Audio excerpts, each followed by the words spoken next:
जय श्री कृष्णा, जय श्री राधे।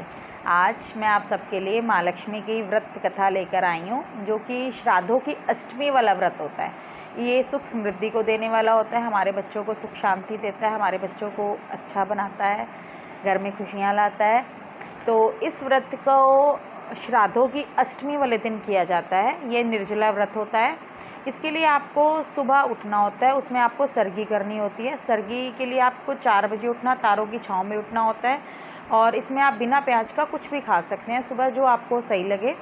और उसके बाद आप ये पूजा करते हैं सुबह। ये 7 तंदों वाला सूत्र, कुछ लोग इसको सूत्रे का और सगड़े का व्रत भी कहते हैं। तो इसमें आप 7 तंदों वाला धागा लेते हैं, उसमें 7 गांठें लगाते हैं और फिर वो अपने हाथ पर पीले रंग में या किसी हल्दी में डालकर रख देते हैं, जिससे कि वो पीला हो जाए, और फिर वो अपने हाथ पर बांधते हैं और पूरा दिन व्रत रखते हैं। शाम को 4 बजे के बाद इसकी कथा की जाती है। आओ मैं आपको वही कथा सुनाऊंगी।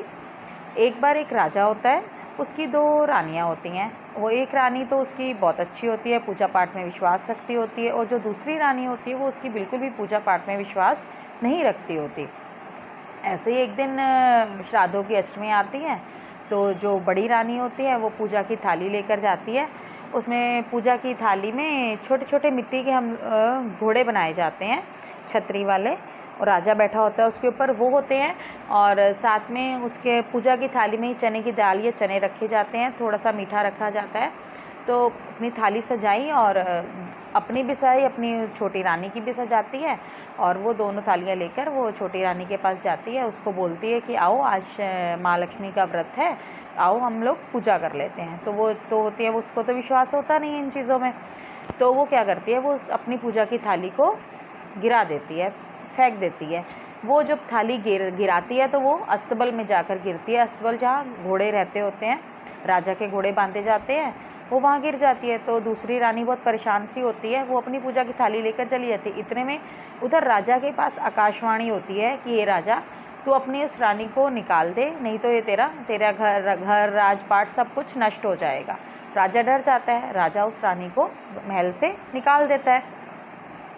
अगले दिन सुबह जब वो दासी अस्तबल में सफाई करने जाती है, तो जहाँ पर उसने वो पूजा की थाली गिराई होती है, चने होते हैं, वो सब हीरे जवाहरात बन जाते हैं। तो वो दासी तो बड़ा खुश हो जाती है सब कुछ देख के। वो अपना सारे हीरे जवाहरात सोने सब कुछ लेकर अपने घर चली जाती है। और उधर जो रानी होती है, उसकी जो पूजा की थाली होती है, उसमें भी जो होता है वो हीरे जवाहरात बन जाते हैं। वो बड़ी खुश होती है, पूजा करती है, अच्छे से अपना व्रत को संपूर्ण करती है। इधर रानी को राजा महल से निकाल देता है। वो दुखी होती हुई भटकती भटकती एक जंगल में जाती है। उसको बहुत प्यास लगती है, तो पानी पीने के लिए एक तालाब में जाती है। जैसे ही तालाब में हाथ डालती है, पानी में कीड़े पड़ जाते हैं। किसी पेड़ के नीचे आराम करने का सोचती है, तो वो पेड़ सूख जाता है। चलती चलती थकी हारी एक उसे कुटिया, साधु की कुटिया दिखाई देती है। जब वो कुटिया में देखती है, कुटिया में कोई नहीं होता। वो सोचती है चलो मैं यहाँ पर ही विश्राम कर लेती हूँ। वो उस कुटिया में बैठ जाती है। उस कुटिया में एक साधु महात्मा रहते होते हैं, वो उस टाइम भिक्षा लेने गए होते हैं। उस दिन उनको भिक्षा में कुछ नहीं मिलता। वो रास्ते में यही सोचते आते हैं, पता नहीं आज मेरे साथ कौन अभागा जुड़ गया है, जिसके कारण मुझे भिक्षा नहीं मिली है। तो वो अपनी कुटिया में आते हैं, जैसे अंदर जाने लगते हैं तो उनको लगता है कि कोई है अंदर। तो आवाज़ लगाते हैं, कौन है कौन है। इतने में रानी बाहर आती है। रानी बाहर आती है तो वो पूछते हैं, आप कौन हो, तुम कौन हो, क्या हो, कहाँ से आई। तो रानी उनको अपनी सारी कहानी सुनाती है कि मैंने ऐसे ऐसे माँ लक्ष्मी का व्रत आया था, मैंने उसकी अवज्ञा कर दी है, मैंने गलत किया है, तो उसका मुझे वो पश्चाताप है, मैं उसका पछतावा करती हूँ। तो महात्मा कहते हैं कोई बात नहीं, अब तुम मेरी कुटिया में रहो, तुम मेरी बेटी बन के रहो, मैं तुम्हारा पिता बन के रहूँगा, तुम मुझे पिताजी बोलना। रानी कहती है ठीक है। वो वहाँ पर रहने लगती है। तो इतने में माँ लक्ष्मी का साल हो जाता है, माँ लक्ष्मी का व्रत फिर से आता है। वो रानी फिर व्रत रखती है। इस बार वो व्रत रखती है क्योंकि उसको अपनी भूल का पछतावा हो जाता है। वो व्रत रखती हैं, तो उस व्रत के प्रभाव से राजा शिकार खेलने के लिए अपने मंत्री के साथ शिकार खेलने के लिए जाता है। जब वो शिकार करते करते करते दूर जंगल में निकल जाता है, उसको कोई शिकार नहीं मिलता। वो थक हार जाता है, विश्राम करने के लिए एक शिविर लगाते हैं। फिर वो अपने मंत्री को आज्ञा देता है कि जाओ कहीं से मेरे लिए कुछ खाने के लिए लेकर आओ, मुझे बहुत भूख लगी है।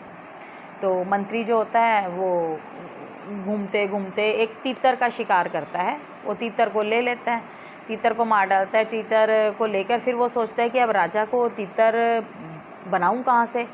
फिर वो चलता जाता है, उसे भी वही महात्मा की कुटिया नज़र आती है। वो अपना तीतर लेकर उस कुटिया में चला जाता है। वहाँ जाकर वो देखता है कि एक स्त्री खड़ी हुई है। वो उसको हाथ जोड़ के प्रणाम करता है और बोलता है कि ऐसे ऐसे मेरे राजा को भूख लगी है, मैंने ये तीतर का शिकार किया है, तो क्या तुम ये तीतर बना दोगी? तो वो कहती है ठीक है, मैं बना दूँगी। वो तीतर बनाने लगती है। मंत्री उसके पास ही बैठा होता है, तो उससे बातचीत करते करते रानी उसको अपने बारे में सब कुछ बताती है। तो वो सुनता है तो वो कहता है ये कहानी तो मेरी रानी जैसी है। तो जब वो उसकी शक्ल देखता है तो कहता है तुम तो हमारी रानी हो। तो वो रानी होती है। अब वो रानी उसको मना कर देती है कि तुम ये बात राजा को नहीं बताना, तुम ये बात राजा को नहीं बताना। अब वो मंत्री बेचारा परेशान हो जाता है, कहता है चलो नहीं बताऊंगा। तो इतने में दोनों जब बात कर रहे होते हैं तो वो तीतर जो होता है वो जल जाता है। जब वो जल जाता है तो मंत्री फिर से परेशान हो जाता है। मंत्री कहता है कि ये तीतर तो अब जल गया, मुझे राजा फिर मारेगा। तो वो रानी कहती है कि कोई बात नहीं, तुम डरो मत, मैं इसको ठीक कर दूंगी। वो रानी क्या करती है, उसको कच्ची लस्सी में रखती है और वो तीतर थोड़ी देर बाद भिगोने के बाद वो ठीक हो जाता है। चलो वो तीतर ठीक होता है, मंत्री को वो तीतर देते हैं। वो तीतर लेके राजा के पास चला जाता है।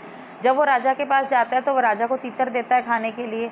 तो जैसे राजा तीतर को अपने मुंह में डालता है थोड़ा सा, तो राजा तो उसका स्वाद पहचान जाता है। राजा कहता है ऐसा तीतर तो मेरी रानी बनाती थी, तो तुम ये तीतर कहाँ से बनवा कर लाए हो? तो वो कहता है कि ऐसे ऐसे साधु की, वो उसको ये नहीं बताता कि वो रानी है। वो उसको कहता है कि एक साधु की कुटिया थी, वहाँ पर एक स्त्री थी, उससे बनवा कर लाया हूँ। तो राजा कहता है मुझे उसके पास लेके चलो। वो राजा अपना मंत्री को लेकर उसके वहाँ पे चला जाता है। जब वो राजा जाकर उस कुटिया में देखता है तो वो रानी होती है। वो खुश हो जाता है। खुश होकर महात्मा को कहता है कि ये मेरी रानी है, मैं इसको लेकर जाऊँगा। तो महात्मा जो होता है वो कहता है नहीं, मैं तो तुम्हें इसके साथ नहीं भेजूँगा, ऐसे पहले तुम अपने नगर में जाओ, बारात लेकर आओ, तो मैं अपनी बेटी को डोली में विदा करूँगा। ठीक है, चलो राजा बेचारा अपने नगर में आता है, ढिंडोरी पिटवाता है कि ऐसे ऐसे रानी मिल गई है, और बारात लेकर फिर महात्मा की कुटिया में आता है। महात्मा से प्रार्थना करता है कि मेरी शादी करवा। फिर वो महात्मा उन दोनों की शादी करवाते हैं। डोली विदा होती है तो जो महारानी होती है वो उनसे कहती है महात्मा से कि भाई मैं तो अब जा रही हूँ, लेकिन मैं आप सकुशल हो ये मुझे कैसे पता चलेगा? तो जो महात्मा होता है वो उसकी परीक्षा लेने की सोचता है कि कहीं महलों में जाकर ये मुझे भूल तो नहीं जाएगी। तो वो महात्मा क्या करते हैं, एक दही का कटोरा जमा हुआ उसके हाथ में देते हैं कि बेटी ये दही का कटोरा है, ये तू अपने साथ लेकर जा, और जब ये दही पानी छोड़ जाए या हिल जाए तो समझना कि तेरे पिताजी मुसीबत में हैं। रानी की डोली चली जाती है, रानी के हाथ में कटोरा होता है। रानी अपना उसको लेकर जा रही होती है, तो रास्ते में दही है वो तो हिलेगा और उसमें पानी भी आएगा। तो जैसे ही उसमें पानी, तो रानी एकदम डर जाती है। रानी कहती है मेरे को तो वापस लेके चलो मेरे पिताजी के पास। वो राजा को कहती है, राजा अपना वापस लेकर आते हैं। जैसे आते हैं सामने महात्मा जी खड़े होते हैं। तो वो रानी को देख के तो रानी कहती है आप तो ठीक हो, पर आपने तो बोला था कि अगर ये दही का वो हिल जाएगा तो मैं मुसीबत में होऊंगा। तो कहते बेटी मैंने तो तेरी परीक्षा ली थी कि कहीं महलों के राजकाज मिलने के बाद तू अपने इस महात्मा पिता को भूल तो नहीं गई है? तो रानी कहती है नहीं, मैं ऐसे आपको नहीं भूल सकती। फिर वो उन दोनों को आशीर्वाद देते हैं। वो दोनों राजा और रानी को विदा करते हैं। वो दोनों अपने नगर में आते हैं, खुशियाँ मनाते हैं। और फिर माँ लक्ष्मी का व्रत आता है, तो वो दोनों रानियाँ बड़े उमंग और उत्साह से उस व्रत को रखती हैं और माँ लक्ष्मी से प्रार्थना करती हैं कि हमारे घर में सुख शांति दें, सब कुछ अच्छा रहे, सब अच्छा रहे। और फिर शाम को तारों की छाँव में तारों को अर्घ देकर इस व्रत को खोला जाता है। तो अगर आपको ये मेरी वीडियो अच्छी लगे तो प्लीज़ मेरे चैनल को लाइक करें, शेयर करें और इस वीडियो पे कमेंट ज़रूर करें। जय श्री कृष्णा, जय श्री राधे।